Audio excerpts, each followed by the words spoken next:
जब परमेश्वर ने हमें सेवकाई में बुलाया, उस टाइम मैं बहुत कर्ज़ों में था।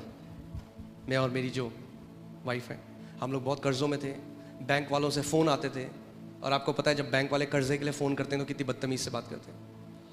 और वो एक ऐसा समय था जब वो बहुत हार्ड था हमारे लिए फाइनेंशियली। हमें पता नहीं था कि क्या हम करें।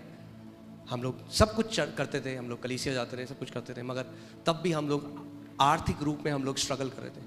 और एक दिन जब मैं परमेश्वर का वचन पढ़ रहा था, इफिसियों 1:3, तो उसमें लिखा था, blessed be the God and Father of our Lord Jesus Christ who has blessed us with every spiritual blessing in the heavenly places in Christ Jesus. धन्य है हमारा परमेश्वर और हमारे प्रभु यीशु मसीह का पिता, जिसने हमें आत्मिक स्थानों में हर एक आत्मिक आशीष दे दी है मसीह यीशु में। एक मिनट, क्या परमेश्वर का वचन ये कहता है कि वो हमें आशीष देगा? क्या कह रहा है वचन? दे दी है। परमेश्वर का वचन कह रहा है, और कितनी आशीषें दी है? दे दी है परमेश्वर ने।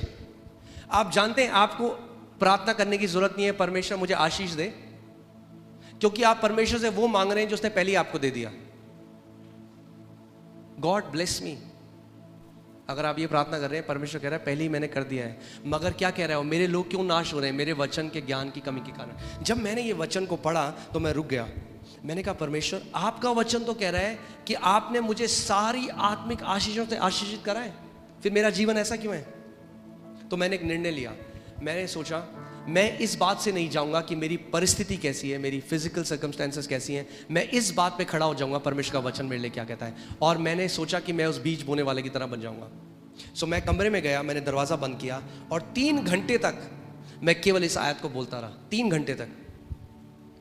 और मैं कहने लग गया, परमेश्वर आपका धन्यवाद हो, क्योंकि आपने मुझे सारी आत्मिक आशीषें दे दी हैं। बार बार